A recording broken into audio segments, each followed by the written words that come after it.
कदीम यरीहो तारीख का सबसे पुराना शहर। दुनिया की तारीख में कई अजीम शहरों ने जन्म लिया और वक्त के साथ फना हो गए, लेकिन कुछ शहर ऐसे भी हैं जिन्होंने वक्त की गर्द को चीरकर अपनी शनाख्त बाकी रखी। ऐसा ही एक शहर है जेरिको, जो न सिर्फ दुनिया का सबसे पुराना आबाद शहर माना जाता है, बल्कि इंसानी तहजीब की इब्तिदाई अलामात का गवाह भी है। यरीहो मौजूदा फ़लस्तीन के मगरबी किनारे पर वाक़या है, दरियाए उर्दन के मगरब में बहर मर्दार डेड सी के करीब। मौजूदा आसार कदीमा के मुताबिक ये शहर कम उज़ कम 11,000 साल पुराना है, यानी तकरीबन 9,000 क़ब्ल मसीह। उसे दुनिया का पहला मुसलसल आबाद शहर माना जाता है। यहाँ इंसानी बस्तियाँ पत्थर के दौर हैं, नियोलिथिक पीरियड से मौजूद रही हैं। जोग्राफियाई अहमियत। यरीहो की सबसे बड़ी खूबी उसका महल वक़ुआ है। ये शहर एक ज़रख़ीज़ वादी में वाक़ है, जहाँ ज़ेर ज़मीन पानी की फरावानी है। शहर के दरमियान में आइन ए सुल्तान नामी एक चश्मा वाक़ है, जो हमेशा बहता रहता है। इसी चश्मे की वजह से ये खुदा सहराई इलाकों के दरमियान एक नखलिस्तान की हैसियत इख्तियार कर गया था। यही पानी यरीहो की बका का राज बना। यहाँ खजूर के दरख्त और अनाज उगाया जाता था, और वक्त के साथ ये इलाका तिजारत का मरकज़ बनता गया। तारीखी पस मंज़र। कदीम यरीहो के आसार कदीमा की खुदाई 19वीं और 20वीं सदी में, जिनमें बरतानवी माहिर आसार कदीमा कैथलीन केनियन का काम बहुत नुमाया है। उनकी तहकीक ने साबित किया कि यरीहो 20 से ज़ायद बार तबाह हुआ और फिर से बसाया गया।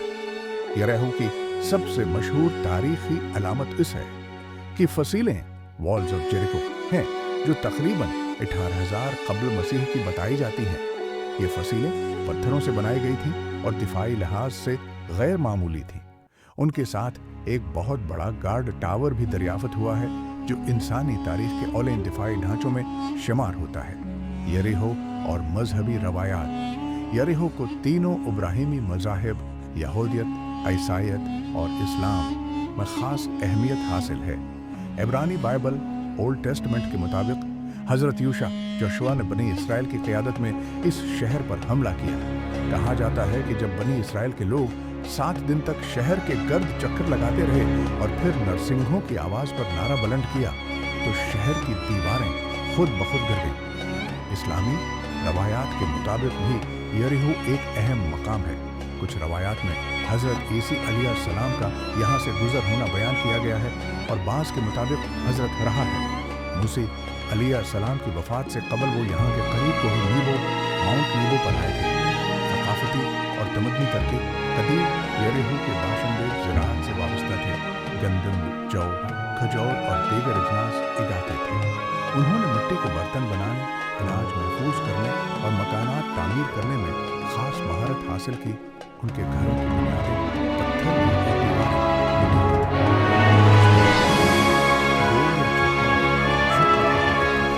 यरीहो के कदीम बाशिंदों ने अपने मुर्दों को घरों के नीचे दफन करने का तरीका। बाज़ कब्रों में कब्रों पर प्लास्टर बनाकर इंसानी चेहरा बनाया है, कि इस दौर के मजहबी या रूहानी इत्तेकादात की निशानदेही करता है। माहौलियाती अफरात और ज़वाल। वक्त के साथ साथ यरीहो पर कुदरती आफात, मौसमी तब्दीलियों और हमलों के असरात मुरतब हुए। कई बार शहर तबाह हुआ, मगर कुदरती वसाइल की वजह से बार बार दोबारा बसाया गया। मगर रफ्ता रफ्ता जब दूसरे इलाके ज़रई और तिजारती मराकज़ बनने लगे, तो यरीहो की मरकज़ी हैसियत कम होती गई। जदीद तहक़ीक़ और सियाहत। आज यरीहो एक छोटा मगर परकशिश सियाहती मकाम है। दुनिया भर से माहिरीन आसार कदीमा, तारीख़ दान और सियाह यहाँ आते हैं ताकि इस कदीम शहर की झलक देख सकें। यहाँ कई मकामात सियाहों के लिए खुले हैं, जिनमें कदीम फसील, कदीमी चश्मा और हिशम्स पैलेस शामिल हैं, जो उमवी दौर की एक शानदार तामीर है। नतीजा, यरीहो सिर्फ एक शहर नहीं बल्कि इंसानी तारीख़ का पहला वरक़ है। ये शहर हमें बताता है कि कैसे इंसान ने फितरत से हम आहंग होकर तमद्दुन की बुनियाद रखी। ज़राअत, बस्तियाँ, दिफाई निज़ाम और मज़हब, इन सब का आगाज़ इसी सरज़मीन से होता दिखाई देता है। अगर हम यरीहो की तारीख़ को समझें, तो हमें अपनी ही तारीख़ को बेहतर अंदाज में देखने का मौका मिलता है। ये शहर न सिर्फ قدامت کا آئینہ دار ہے، بلکہ انسانی عزم، تخلیق اور بقا کا استعارہ بھی ہے۔